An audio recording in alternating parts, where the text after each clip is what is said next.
Good morning, everyone. Good morning, universe. Good morning. Siya si Maymay. No, not Maymay. Siya si Maru. I introduce you Maru and Chibi and Maymay. Maymay is still sleeping. Sleeping, my beautiful mother. Chibi, good morning.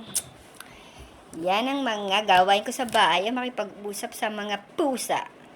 Kasi, ako lang naiiwan dito sa umaga, tanghali. Ang kasama ko lang mga pusa.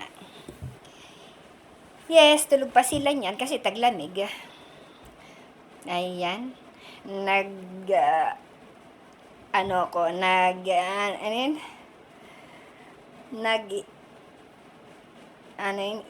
Outbox, ano ba yan? May mga binubuksan akong box. Tapos pumasok ang aking alaga riyan. Beautiful, macho, na si Haru. But so stupid. Stupid Neko. Stupid cat. You know why? Naihi siya sa tabi ng CR. Hindi sa mismong CR, sa tabi. Yung ko dyan, sa pusa na yan. Siya lang yung nag-iisang pusa na umiihi. Tatlo pala sila. Yung nanay niya, mana sa DNA ng nanay niya. Ay, Diyos ko Lord. Tatlo sila. Tsaka yung isa niyang kapatid, pamisan. Pero yan ang madalas. Umihi sa tabi ng CR. 6 na nga yung CR dito. Sa tabi pa siya ng CR umiihi. Anyway, yan ang aking lunch. I try to healthy living. Yo, diba? May pusa na naman sa table. Ayan, healthy living ang lola. Kasi naedad na. And then, birthday yan ni Lolo.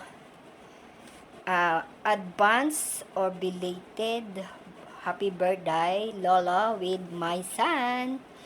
Kumain kami sa isang famous na soba sa bandang, saan ba yung banda? Nakay? Or, saan kaya yun? Di ko rin maano kung saan banda yan.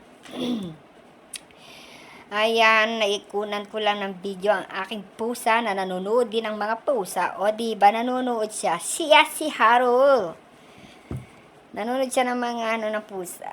NHK yan, pinapanood niya. Nanonood si Lolo, nanonood din siya. Ayan, yan si Haro. Funny lang, kaya kinunan ko ng video. And then, ang hapunan namin na ginawa ni Yo-chan. And then, after that, ayan, lalayas ako dyan. Before ako lumayas, niluto ko muna yung mga natanggap ni Lolong mga radish. Radish or daikon. Radish sa English, daikon sa Japanese. Yan. Ginawa ko sinigang na chicken and butabara. Yan. Kinain namin with 3 days. And then, in-stock na naman tayo ng 1 week na mga food for 1 week. For lunch, for dinner, and for snacks. Kasama na dyan ang sa umisi ko. Bumili na rin ako ng mga gagamitin sa umisi. Dagdag. Ayan. Mga pinamili ko. Siyempre, tayo dyan. Yan ang aking mga iniinit na kanin. Hindi ako nagluluto madalas. Ayan, ang soup. Kasi pag magluluto ka ng soup, marami. Hindi rin kayang ubusin. Ako lang minsan halos ang kumakain. Ayan ang aking paboritong sabaw. Ayan ang masarap na kape. Introduce you guys. Masarap yung kape niyan, mura pa. Yan, dadaling ko yun sa umisi ang iba niyan. Para, sa customer. Ibigay ko din yung, drink nila. Ayan, something, lang, mga gamit sa bahay. Linis-linis din pag may time. Mga pamiling-milin. Dami kong pinamili dyan. Siyempre, pagka late hours na tayo, mga sales na ang food, bibili tayo ng dinner. Ayan. Gusto ko din bumili niya para bigay sa customer. Kaya lang, mahal. Alam mo yun, sa inyo ng isa. Hindi na lang. And then, natapos ng maghapon. Sa isang araw na